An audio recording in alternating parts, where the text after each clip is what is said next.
What's up everybody, it's your boy Steve OD from the 313 coming at you with another video. Today we're going to go through a couple things that I got into the mail. Actually this is this aluminum bearing adapter. I'm going to install this on the Rustler right after I go through this mail. Alright, first thing I got is something for all of you. Some of you have contacted me through email and gave me your addresses so I can send these out, and I believe this is what I think it is because it's the only thing I've ever got from Vistaprint. Oh, a cardboard box to another cardboard box. I mean, come on now. It's gonna take me 10 minutes just to get into here. But yes, ladies and gentlemen, we have stickers. So anybody that wants one of these, contact me. My email is in the about section on my channel, and I will get them out to you ASAP. So next thing I got is for the Creighton. Now everybody knows the Creighton is Arma Tough, but the chassis supports are plastic.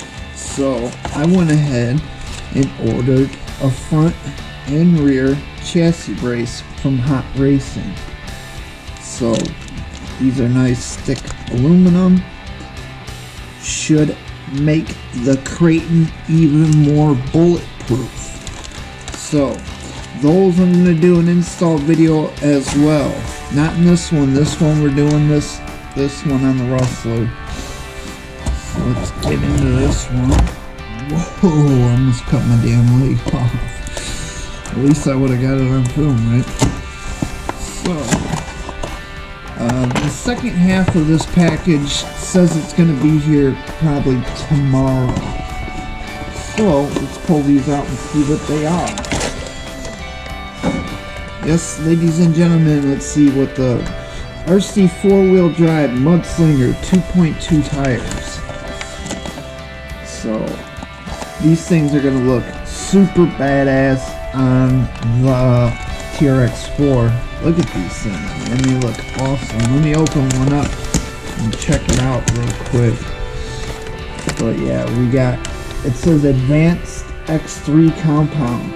So oh, there's the part number for it. If you guys want the part number, let me see if I'm doing this right. There we go. So that's the part number. Now let's take one of them out.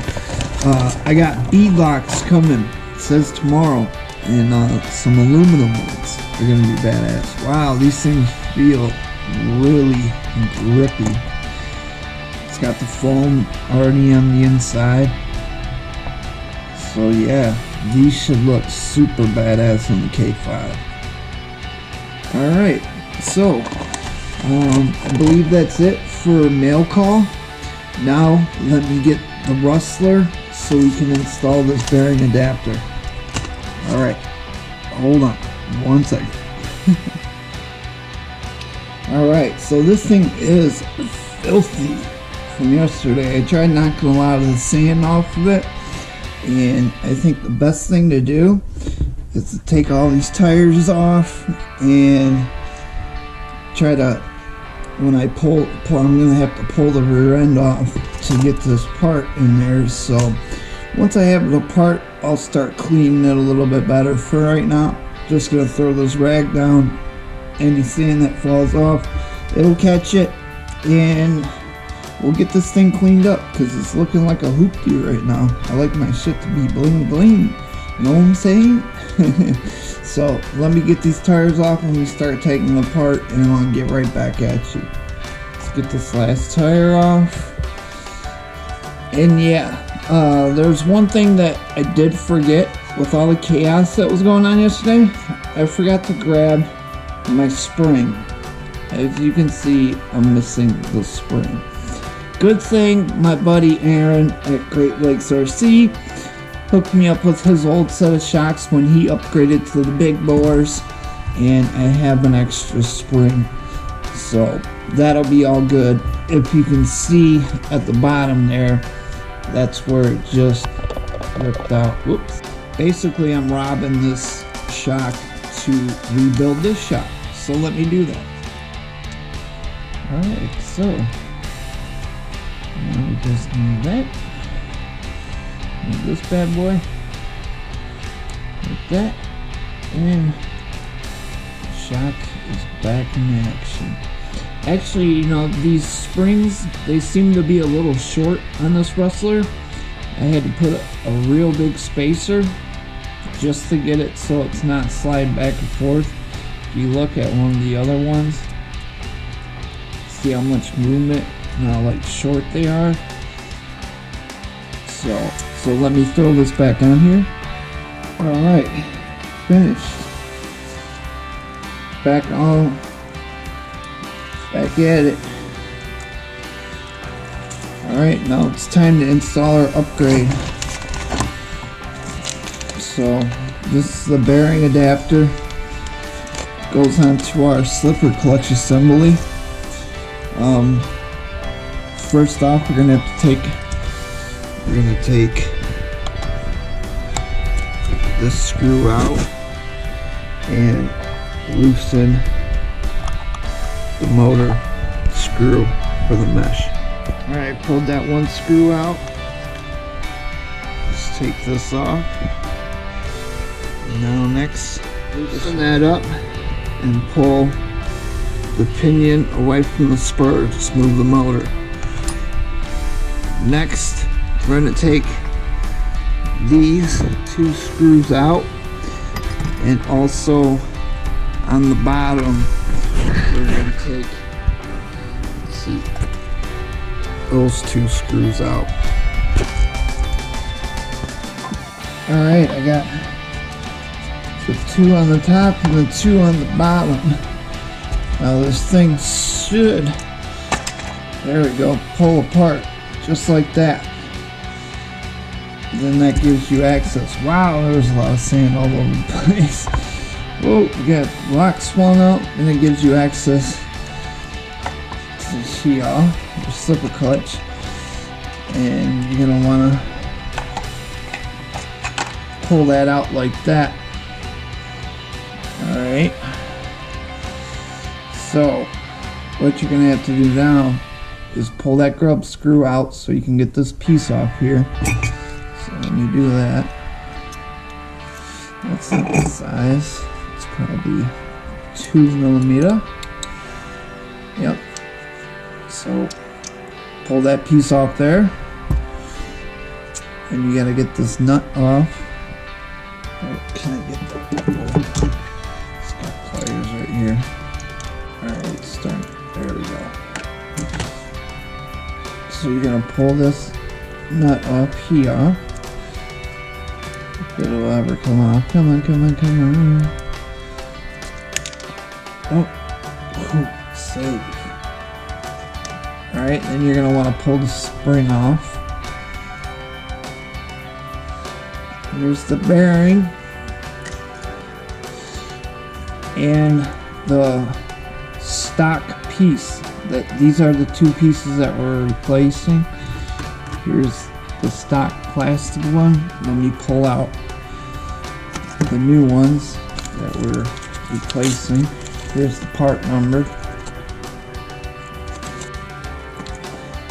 So let me compare the two. The bearings are exactly the same, but this is the piece that you're replacing. This plastic piece right here is a weak spot and melts, especially if you're running 3S.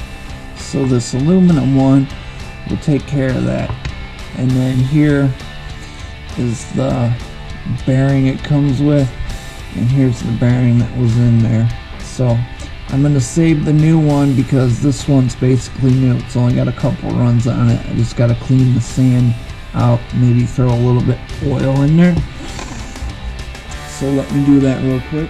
Alright, so you just take the aluminum part, put it in the bearing like we did before, cone side down. Then you're going to want to get the spring Put that on there. You're gonna want to get the nut. Get that there. Take the nut, tighten it all the way tight, and then a half a turn, quarter to a half a turn, depending on how tight you want your slipper clutch. So let me do that. Alright, that's all the way tight. And let's see, we'll go about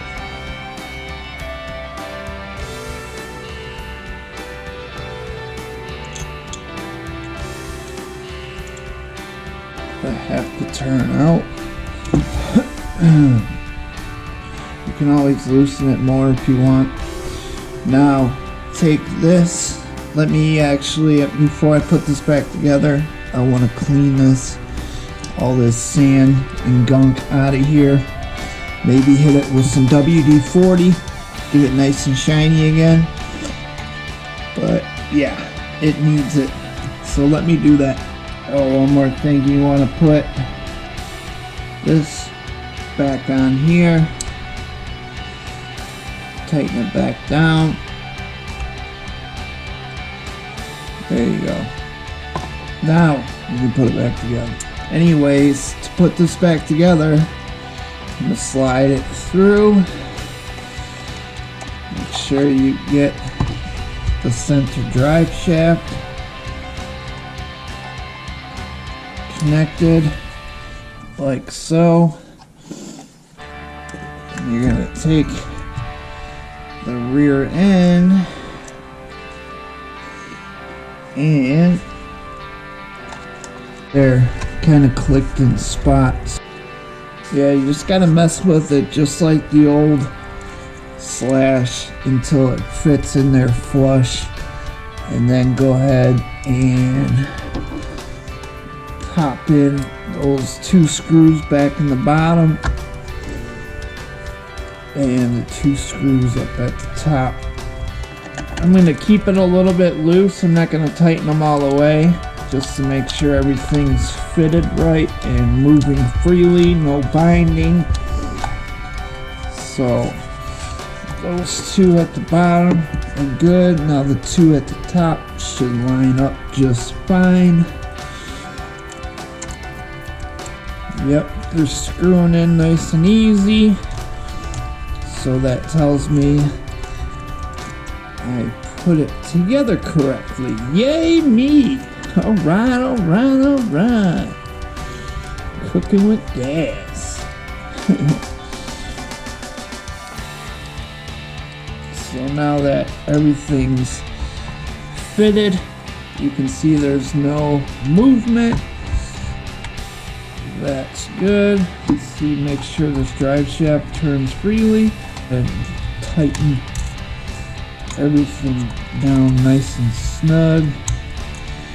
So next, after you got the back end back together, you're going to want to tighten, put your mesh back together and tighten that screw down.